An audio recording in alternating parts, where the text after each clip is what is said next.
विपिन, पिछली बार याद होगा आपको जब चुनाव हुआ था, नतीजे आए थे, लेकिन कांग्रेस की बात की जाए बस 15 महीने की सरकार चली थी।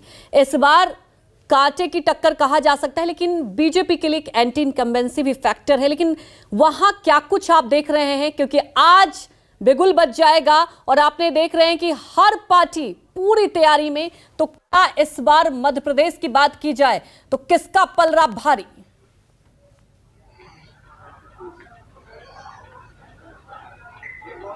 बिल्कुल बिल्कुल अंजलि, देखिए एंटी इनकम्बेंसी की आपने बात कही, बिल्कुल सही बात है, क्योंकि 18 साल की मध्य प्रदेश में बीजेपी की सरकार है। 16.5 साल लंबे वक्त तक रहने वाले मुख्यमंत्री शिवराज सिंह चौहान एक बड़ा चेहरा एमपी का। और इस बीच में एंटी इनकम्बेंसी को कैसे बैलेंस किया जाए, इसलिए बीजेपी ने जो फॉर्मूला तैयार किया है उसी का नतीजा है कि तमाम सांसदों को, केंद्रीय मंत्रियों को मैदान में उतारना और अलग अलग चेहरों के दम पर इस चुनाव को आगे बढ़ाना।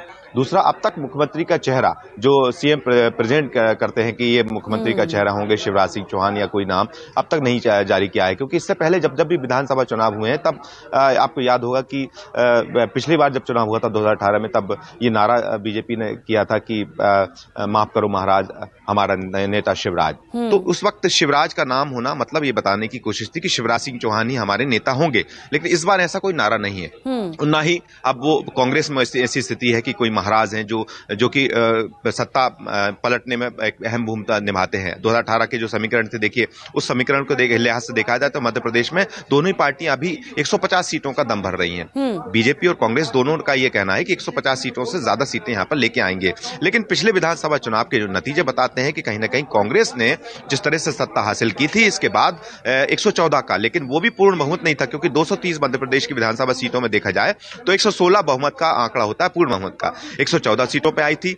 निर्दलीय, बीएसपी और समाजवादी विधायकों के दम पर सरकार बनी थी। उस वक्त बीजेपी के पास 109 विधायक थे। इस बार अब इसके बाद जो 2020 का जो सबको पता है कि सिंधिया समर्थकों का जब बीजेपी में शामिल होना, इसके बाद जो आंकड़े बढ़े तो बीजेपी यहां पर मजबूत हुई और सरकार में आई। और बीजेपी के पास मौजूदा स्थिति में अभी 127 विधायक हैं और कांग्रेस के पास महज 96 विधायक हैं। ऐसी स्थिति में देखा जाए तो इस बार बड़ा दिलचस्प मुकाबला होने वाला है, क्योंकि देखिए प्रधानमंत्री ने पूरा फोकस करके रखा है। अमित शाह के दौरे हों, प्रधानमंत्री पिछले एक साल में 11 बार मध्य प्रदेश आ चुके हैं। लगातार महीनों में उनका देखा जाए तो एक हफ्ते में 2 से 3 बार आ रहे हैं।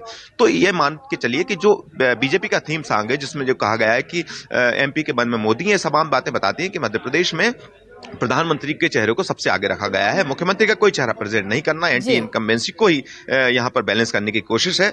और इस बात की यहां लगातार कोशिश है कि बीजेपी चाहती है कि मध्य प्रदेश किसी भी सूरत में उसके हाथ से ना निकले। लेकिन कांग्रेस भी यहां अपने तमाम अब तक जो सीटों का डिक्लेरेशन नहीं करना है। कांग्रेस का एक बड़ी रणनीति इसके बीच में शामिल हो सकती है, क्योंकि जिन चेहरों को दूसरी सीटों में बीजेपी ने उतारा, उन चेहरों के काट बीजेपी की कहीं ना कहीं कांग्रेस तलाश रही है। लेकिन कांग्रेस की रणनीति के पीछे एक बड़ा कारण हो सकता है। और दूसरे, बीजेपी ने जो सबसे पहले मध्य प्रदेश में, देखिए आज डिक्लेरेशन होगा, चुनाव की तारीखों का ऐलान, लेकिन बीजेपी ने सबसे पहले एक नया प्रयोग किया मध्य प्रदेश में और 3 महीने पहले ही एक सूची जारी कर दी बीजेपी की। तो ऐसे में देखा जाए तो बीजेपी अपनी रणनीति के साथ आगे बढ़ रही है और यही मकसद है कि किसी भी सूरत में बीजेपी ने इस बार मध्य प्रदेश में अलग रणनीति के तहत हर बार एक चेहरा होता था, लेकिन इस बार देखिए संदेश भी दिया गया है कि कमल, यानी कि पार्टी को, और सबसे बड़ी बात यह है कि प्रधानमंत्री मोदी के चेहरे को वहां पर रखा गया है। देखने वाली बात है ये रणनीति कितना काम करेगी।